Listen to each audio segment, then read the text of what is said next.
Bonjour les enfants. Aujourd'hui, nous entamons une nouvelle leçon. C'est une leçon d'orthographe et la place du pronom complet à l'impératif. Cette leçon, vous allez la retrouver sur votre manuel français coccinelle à la page 196. Mais comme d'habitude, avant d'entamer cette leçon, je voudrais quand même reprendre certaines notions qui ont été déjà vues auparavant. Par exemple, dans la leçon précédente de grammaire, nous avons vu ou bien nous avons pu identifier les pronoms compléments directs. Et maintenant, nous savons quels sont les pronoms compléments directs. Par exemple, on sait très bien que les pronoms compléments directs qui remplacent les compléments d'objet direct peuvent être le pronom le, la, les et l'apostrophe. Donc, ce sont des pronoms compléments qui peuvent remplacer le complément d'objet direct. Et ces compléments d'objet direct sont des groupes nominaux. Et parfois, ils sont des pronoms de conjugaison. Aussi, en classe, par contre, nous avons vu que les pronoms nous, vous, me et te sont des pronoms aussi compléments directs et qui sont placés, qui remplacent le complément d'objet direct. Mais cette fois-ci, le complément d'objet direct est un pronom de conjugaison. D'accord? Parfait. Maintenant, justement, nous avons vu dans la leçon précédente comment ces pronoms compléments peuvent remplacer les compléments d'objet direct et aussi ils le remplacent pour éviter la répétition. Alors, je vais vous rafraîchir la mémoire en vous donnant un petit exemple. Aimes-tu les glaces? Aimes-tu quoi? Les glaces. Les glaces est un complément d'objet direct. Pardon? Les glaces est un complément d'objet direct. Donc, si je dois répondre à cette question, je vais dire oui, j'aime les glaces. Ici, les glaces aussi est un complément d'objet direct. Vous avez remarqué que c'est une répétition. Donc, pour éviter de répéter le complément d'objet direct, les glaces, nous l'avons remplacé par le pronom complément les, qui est placé juste après le verbe. Et je vais dire oui, je les aime. C'est bon? C'est clair? Très bien. Alors, aujourd'hui, dans cette leçon, nous allons voir comment positionner ces compléments directs du verbe quand la phrase est de type impératif. Ou bien, je vais dire, où place-t-on justement le pronom complément d'objet direct du verbe quand il est conjugué à l'impératif? Voilà, c'est la question de cette leçon. Bien sûr, nous allons parvenir à répondre à cette question à la fin de cette leçon.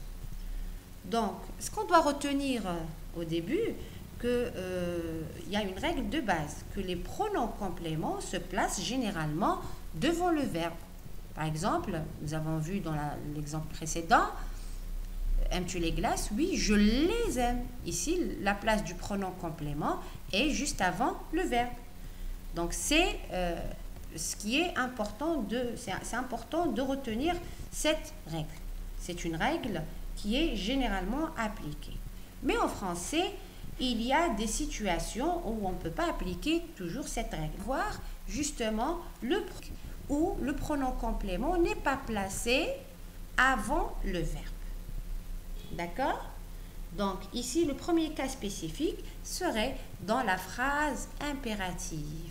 Et plus particulièrement quand la phrase impérative est de forme affirmative. C'est bon? Alors, nous allons voir un exemple pour comprendre tout ça.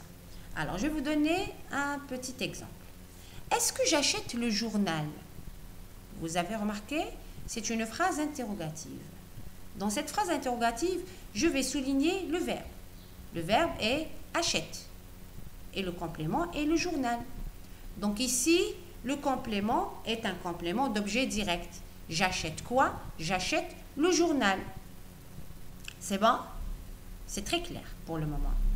Donc maintenant, nous allons voir les réponses à cette question. Vous avez bien remarqué que c'est une question. Donc pour chaque question, il faut qu'il y ait des réponses. Est-ce que j'achète le journal? Quand il y a la question où il y a le est-ce que, bien sûr, la réponse serait soit oui, soit non. Donc, vous allez bien remarquer, vous allez bien voir, les réponses où il y a le oui et le non. Donc, quelle différence voyez-vous entre ces réponses? Très bien. Donc, vous avez soit des phrases ou bien des réponses affirmatives, soit des réponses négatives. Maintenant, je vais vous poser une autre question. Le verbe de ces phrases sont conjugués à quel temps et à quel mode? Alors, on va essayer de retrouver pour la phrase affirmative. Oui, achète le journal. Alors ici, le verbe est achète. Il est conjugué au présent de l'impératif. Deuxième phrase affirmative. Oui, achète-le. Alors ici, le verbe est conjugué au présent de l'impératif aussi.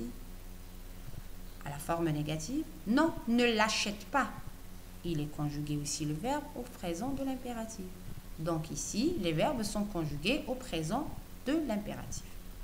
Maintenant, je vous demande de souligner les compléments du verbe dans les réponses. Allez, on va passer à la première réponse. Alors, oui, achète le journal. Vous avez remarqué que le complément d'objet direct est le journal. Nous l'avons bien souligné. Et il est placé juste après le verbe.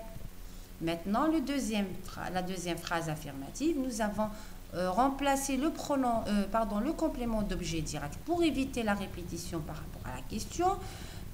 Nous l'avons remplacé par le pronom complément le. Est-ce que j'achète le journal? Oui, achète-le. Donc, on doit dire oui, achète-le, mais pas achète le journal pour éviter la répétition. Donc, ça serait oui, achète-le. Ici, le pronom complément est placé après un verbe qui est conjugué au présent de l'impératif. Donc, le pronom complément est là. Je l'ai souligné. Ici, le pronom complément d'objet direct serait l'apostrophe. Il est placé avant le verbe. C'est bon? Très bien. Donc, nous allons encore parler justement de cet emplacement des compléments d'objet direct. Donc, vous avez bien remarqué que dans les phrases impératives, quand la phrase est affirmative, le pronom complément d'objet direct est placé juste après le verbe. Et bien sûr, il y a un petit trait d'union. Contrairement à la forme affirmative, dans la phrase négative, non, ne l'achète pas, le pronom complément est placé avant le verbe, mais aussi il est placé juste après le premier mot de négation. Vous voulez voir un autre exemple? Allez, nous allons voir un deuxième exemple. La question est, est-ce que nous ouvrons les fenêtres? Ouvrant est le verbe. Donc maintenant, nous allons voir des réponses à cette question. Oui, ouvrant les fenêtres. Bien sûr, vous avez bien compris qu'on ne doit pas répondre de cette manière, mais plutôt on doit remplacer le complément d'objet direct par un pronom complément pour éviter la répétition. Donc nous allons voir que ici, dans cette phrase, dans les deux phrases ou bien dans les deux réponses, les verbes sont déjà à l'impératif, au présent de l'impératif. Donc ici, ouvrons-les, non, ne les ouvrons pas, ce sont des phrases impératives. Alors, pour la première phrase, la forme est affirmative. Oui, ouvrons-les.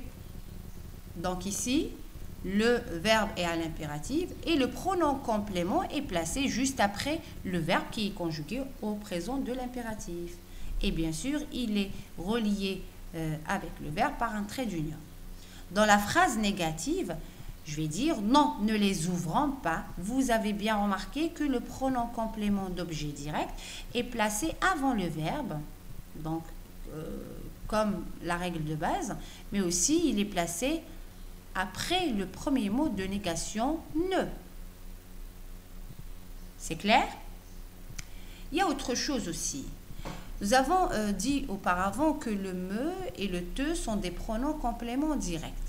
Au fait, à l'impératif, le pronom complément me et te seront transformés quand la phrase est à l'impératif par moi et toi, comme accroche-toi, donne-moi. C'est clair? Très bien. Donc, je vais récapituler tout ça. Je peux dire que dans la phrase affirmative, le pronom complément direct se place après le verbe à l'impératif. Ils sont liés entre eux par un trait d'union. Dans la phrase négative, le pronom complément direct se place avant le verbe à l'impératif, entre le premier mot de négation et le verbe. Et aussi, j'ai dit aussi qu'à l'impératif affirmatif, les pronoms me et te se transforment en moi et toi. Donc, si je vais résumer tout ça, je vais dire que, comme règle de base, les pronoms compléments se placent généralement devant le verbe, sauf pour le premier cas que nous allons voir aujourd'hui, quand la phrase est impérative et aussi de forme affirmative. À ce moment-là, le pronom complément se place après le verbe et ici, ils seront liés entre eux par un trait d'union. Sinon, à la forme négative, le pronom complément se placera toujours avant le verbe, mais attention, juste après le premier mot de négation. C'est clair? Très bien. Donc, nous allons passer maintenant à l'exercice d'application que nous allons faire ensemble. Alors, en suivant l'exemple ci-dessous, complète les phrases suivantes. Éplucher les pommes de terre et couper les pommes de terre en rondelles. Ça se transforme en couper-les en rondelles. Vous avez bien remarqué que dans les recettes, pour éviter de répéter certains mots, on utilise surtout les pronoms compléments. En fait, les pronoms compléments sont utilisés souvent. Donc, de la même manière, nous allons faire la première phrase. Mettez le sucre et le lait dans le saladier et, cette fois-ci, ce n'est pas mettre, mais c'est le verbe mélanger. Et je vais mélanger quoi? Le sucre et le lait. Maintenant, sors le gâteau du four et de sucre vanillé. Je fais quoi? Je vais saupoudrer. Je vais saupoudrer quoi? Le gâteau. Mais le gâteau, pour ne pas répéter le mot le gâteau, je vais le remplacer par un pronom complément. Verse les blancs d'œufs. Très bien. Verse les blancs d'œufs et en neige. Quoi? Battre en neige. Mais cette fois-ci, il faut les conjuguer. Conjuguer le verbe à l'impératif et au présent de l'impératif. Et aussi, remplacer le pronom, les blancs d'œufs par un pronom complément. Sortez l'omelette de la poêle et dans une assiette avec du persil. Donc, mettre et servir. Servir quoi? L'omelette. Mettre quoi? L'omelette. C'est bon? C'est clair? Allez, nous allons corriger ça ensemble.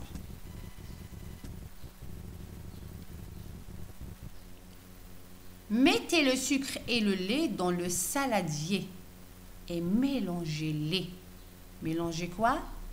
Le sucre et le lait. Donc, j'ai remplacé le sucre et le lait par le pronom complément lait. Et je conjugué le verbe à l'impératif.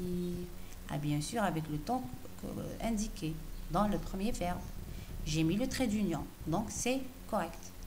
Sors le gâteau du four et saupoudre-le. Saupoudre-le. Donc, j'ai fait quoi?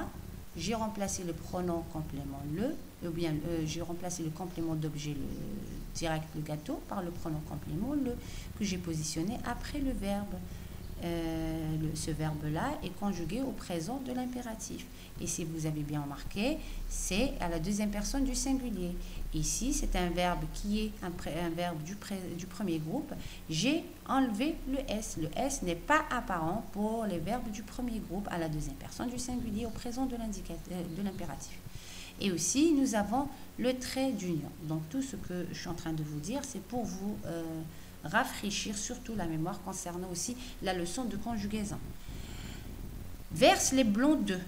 Balai en neige. Verse les blancs d'œufs. Ici, c'est à la deuxième personne du singulier. Bas quoi? Les blancs d'œufs. Donc, c'est pour éviter la répétition. Je remplace les blancs d'œufs par les en neige. Sortez l'omelette de la poêle et mettez-la dans une assiette et servez-la avec du persil. Vous avez bien remarqué que les verbes sont conjugués à la deuxième personne du pluriel comme le premier verbe qui est déjà conjugué. Donc ici, on va conjuguer les verbes à la deuxième personne du pluriel au présent de l'impératif. Donc, et nous allons remplacer le complément d'objet direct qui est l'omelette par le pronom complément la, parce que l'omelette est un nom féminin. Je dis une omelette, je remplace par la. Donc, ça serait mettez-la dans une assiette et servez-la avec du persil. Voilà les enfants, la leçon d'aujourd'hui est terminée. J'espère que vous avez bien compris cette leçon. De ma part, je vais vous envoyer une batterie d'exercices sur cette leçon d'ici ce soir. Entre-temps, je vous dis à très bientôt. Révisez bien et reposez-vous aussi bien. Et au revoir.